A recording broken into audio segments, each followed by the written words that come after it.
ಹಿರಣ್ಯಕಶ್ಯಪು ಅಂದರೆ ವರನಟ ಡಾಕ್ಟರ್ ರಾಜ್ಕುಮಾರ್ ಅವರು ನೆನಪಾಗ್ತಾರೆ. ಸುಮಾರು 40 ವರ್ಷಗಳ ಹಿಂದೆ ಭಕ್ತ ಪ್ರಹ್ಲಾದ ಸಿನಿಮಾ ಬಂದಿತ್ತು.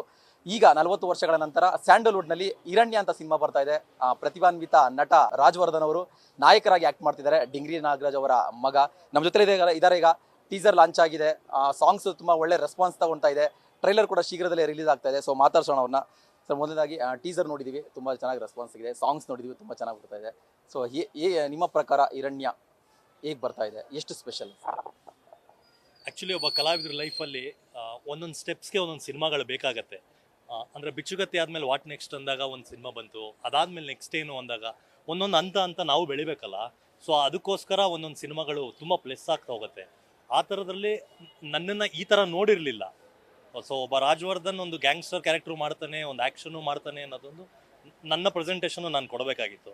ಸೊ ಅದಕ್ಕೋಸ್ಕರ ಹಿರಣ್ಯ ತುಂಬ ಸ್ಪೆಷಲ್ ಆಗುತ್ತೆ ನನಗೆ. ನಾನು ಆಗಲೇ ಇಂಟ್ರೊಡಕ್ಷನ್ ಹೇಳ್ತಿದ್ದೆ, ಹಿರಣ್ಯಕಶ್ಯಪು ಅಂತ ಹೇಳಿದ್ರೆ ಅಣ್ಣವರು ವರನಟ ರಾಜ್ಕುಮಾರ್ ಅವ್ರು ನೆನಪಾಗ್ಬಿಡ್ತಾರಂತ. ಆ ಹೆಸರು ಹಿರಣ್ಯ ಅನ್ನೋದು ಇಟ್ಕೊಂಡು ಬರ್ತಾರಂತ ಸಿನಿಮಾ. ಈ ಸಂದರ್ಭದಲ್ಲಿ ಏನಾದ್ರು ಅಣ್ಣವ್ರನ್ನ ನೆನೆಸ್ಕೊಳ್ಳೋದಾದ್ರೆ? ಈ ಸಂದರ್ಭದಲ್ಲೆಲ್ಲ ಕಲಾವಿದರಾಗಿ ಹುಟ್ಟಿದವನು ದಿನ ಬೆಳಗ್ಗೆ ಎದ್ದು ನೆನೆಸ್ಕೊಬೇಕು. ಆಗಲೇ ನಾವು ಅದೇ ಅವ್ರು ಹಾಕೊಟ್ಟಿದ್ದ ದಾರಿಲೇ ಬೆಳೀತಾ ಇರೋದು, ಅವ್ರ ಅನ್ನನೇ ನಾವು ತಿಂತಿರೋದು ಅನ್ನೋದ್ರಿಂದ ಕಲಾವಿದರಾದವ್ರು ದಿನ ಬೆಳಗ್ಗೆ ನೆನೆಸ್ಕೊಳ್ಳೇಬೇಕು. ಬಟ್ ಹೌದು, ನನಗೆ ಫಸ್ಟೇ ಒಂದು ಹಿಸ್ಟಾರಿಕಲ್ ಕ್ಯಾರೆಕ್ಟರ್ ಸಿಕ್ಕಿತ್ತು.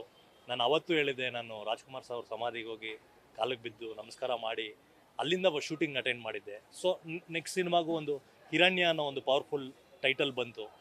ತುಂಬ ಖುಷಿ ಇದೆ. ಎಲ್ಲ ಒಂದು ಕಡೆ ಬ್ಲೆಸ್ಡ್ ಅನ್ಸುತ್ತೆ ನಮಗೆ.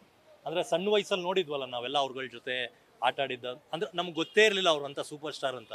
ಸೊ ಆ ಥರದ ಮನೆಯಲ್ಲಿದ್ದಾಗ ಓಡಾಡಿಕೊಂಡು ಎಲ್ಲ ಇದು ಮಾಡಿದ್ದು. ಸೊ ಎಲ್ಲೋ ಒಂದು ಕಡೆ ಬ್ಲೆಸ್ ಮಾಡಿದ್ದಾರೆ ಅನ್ಸುತ್ತೆ. ರೀಸೆಂಟಾಗಿ ಶಿವಣ್ಣ ಅವ್ರನ್ನ ಕೂಡ ನೀವು ಮೀಟ್ ಮಾಡಿದ್ರಿ. ಹಿರಣ್ಯದ ಗ್ಲಿಮ್ಸ್ ಕೂಡ ಅವರು ನೋಡಿದ್ರು. ಒಂದಿಷ್ಟು ಪ್ರಶಂಸೆ ನಿಮ್ಮ ಬಗ್ಗೆ. ಹೇಗಿತ್ತು ಆ ಸಂದರ್ಭ, ಏನು ಹೇಳಿದ್ರು ಶಿವಣ್ಣ ಅವರು? ಶಿವಣ್ಣ ಅವ್ರನ್ನ ಮೀಟ್ ಮಾಡಿದ್ವಿ. ತುಂಬ ಖುಷಿಪಟ್ಟರು. ಮನೆ ಕರೆಸ್ಕೊಂಡ್ರು, ಮನೆ ಕರೆಸಿ ಬೈಟ್ಸ್ ಕೂಡ ಕೊಟ್ಟರು ಸಿನಿಮಾಗೆ.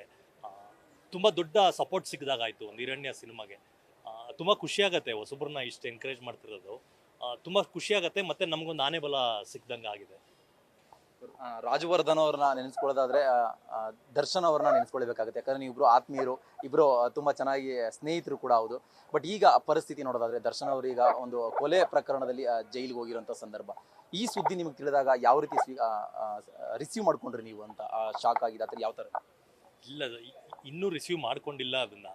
ಅಂದರೆ ಡೈಜೆಷನ್ ಆಗ್ತಿಲ್ಲ ಅದು.